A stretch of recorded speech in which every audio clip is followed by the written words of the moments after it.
বাংলাদেশ মরে যাওয়ার অবস্থা থেকে দাঁড়িয়ে আছে। এখানে বিজনেস নাই, ইকোনমিক্স নাই, প্রত্যেকটা ব্যবসায়ী রাষ্ট্রের উপরে হতাশ, তার কিছু বলছে না। বিকজ এই যে যত হাজার হাজার কোটি টাকা পাচার হয়েছিল, তারা তো বাংলাদেশে একটা পাইপলাইন তৈরি করেছিল, কাদেরকে দিয়ে পাচার করবে, এই টাকা এখানে কালো টাকা বিনিয়োগ করবে। তো এখন তো সেই কালো টাকার বিনিয়োগের পাইপলাইনগুলো ভেঙে গেছে। একেবারে জুলাইয়ের পরে যে ন্যূনতম চাওয়া, যেটা প্রথম যে চাওয়া, সেটি এখন পর্যন্ত 1 বছর অর্জিত হলো না। সেটির মানে মানে মূল ব্যারিয়ারটা কোথায়, মূল বাধাটা কোথায়? আচ্ছা দেখুন, বাধাটা হলো এখানে কয়েকটা ব্যাপারে। প্রথমত হচ্ছে এই সরকার কিন্তু অনেকগুলো ভালো কাজ করেছে, তাতে কোনো সন্দেহ নেই, কিন্তু মুশকিলটা হলো সে 12 নম্বর ভালো কাজটা করেছে, 13 নম্বর গুরুত্বপূর্ণ কাজটা করেছে, 1, 2, 3 নম্বরটা করে নাই। এখন ধরেন যার সন্তান শহীদ হয়েছে, আনাসের বাবার ছবিটা কালকেও দেখছিলাম, যে একটা 9-এর ছেলে সারা শরীরে রক্ত, লাশটা নিয়ে যখন চানখারপুলের দিক থেকে গেছে ওর বন্ধুরা, মানে জড়িয়ে ধরে কি অবস্থা। এই বাবার যে দেশের প্রতি, দেশের জন্য ত্যাগ, তারা এইটা বড় সন্তান। মুশকিল হলো এই উপদেষ্টাদের মধ্যে কেউই সন্তান হারান নাই জুলাইয়ের জন্য, অথবা ডক্টর ইউনূস সাহেব আর 2-3 জন ছাড়া এই ইসের এমন কেউ নাই যারা ক্ষতিগ্রস্ত হয়েছেন হাসিনার আমলে বড় করে। এর মানে হলো এই ইসের মধ্যে তাদের জুলাইয়ের ম্যান্ডেটই কম। দেখেন, একটা হলো আপনি নিজে যখন ভীষণভাবে আপনি টের পাবেন যে আপনার সন্তান জুলাইয়ে শহীদ হয়েছে, সুতরাং আপনার সন্তানের বিনিময়ে আপনি লাখো সন্তানের জন্য একটা নতুন বাংলাদেশ দিতে চাই।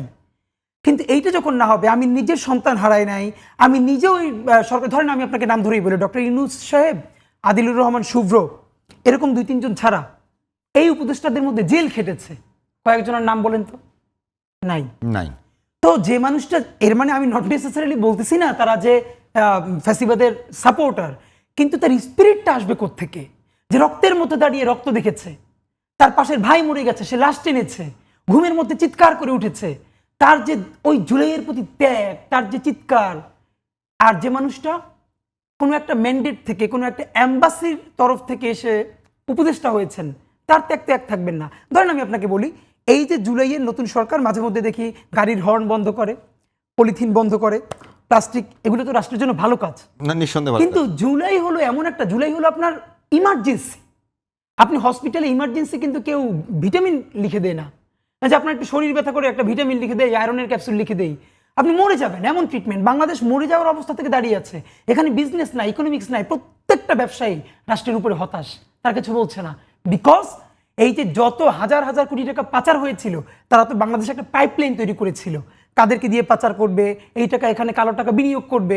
এখন তো সেই কালো টাকার বিনিয়োগের পাইপলাইনগুলো ভেঙে গেছে, বাংলাদেশের অনেক বিজনেস নাই হয়ে গেছে। ধরেন বিলাসপণ্য যেগুলো, গাড়ি কেউ কিনছে না, ফ্ল্যাট কিনছে না, যারা আবাসনের ব্যবসা করে না খেয়ে বসে আছে, কারণ এই হাজার হাজার কোটি টাকা যাদের হাতে ছিল, এগুলো তো তারা বিনিয়োগ করতো, ফ্ল্যাট কিনতো, জমি কিনতো, গাড়ি কিনতো।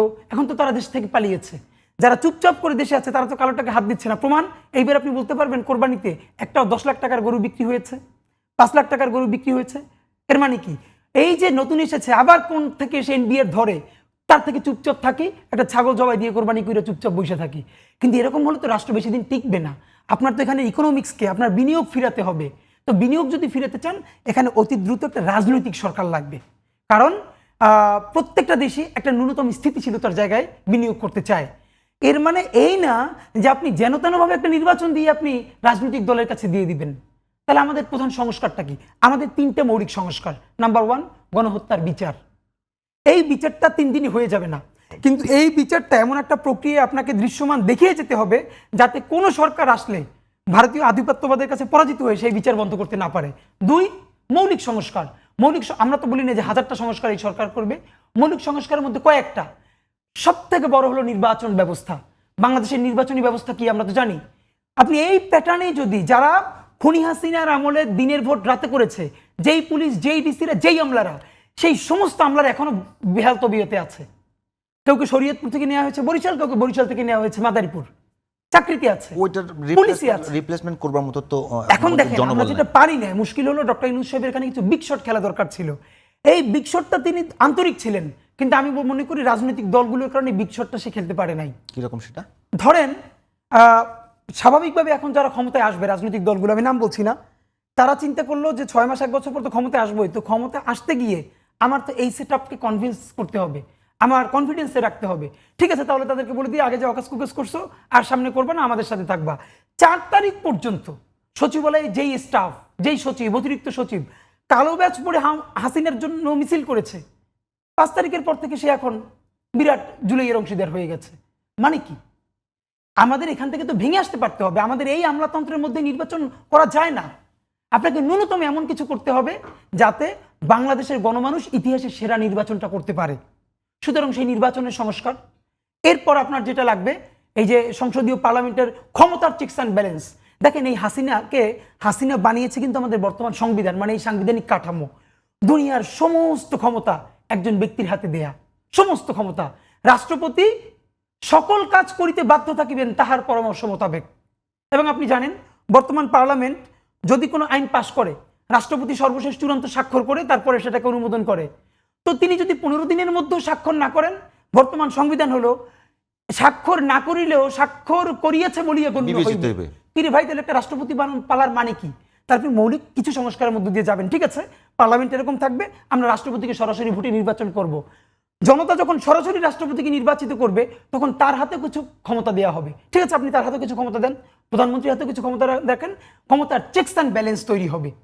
তো ক্ষমতার কোনো ভারসাম্য তৈরি না করে আপনি কোনো ধরনের সংস্কার ছাড়া আপনি একটা নির্বাচন করে দিবেন, মানে কি? এটা ন্যূনতম কিছু হয় না তো এটা।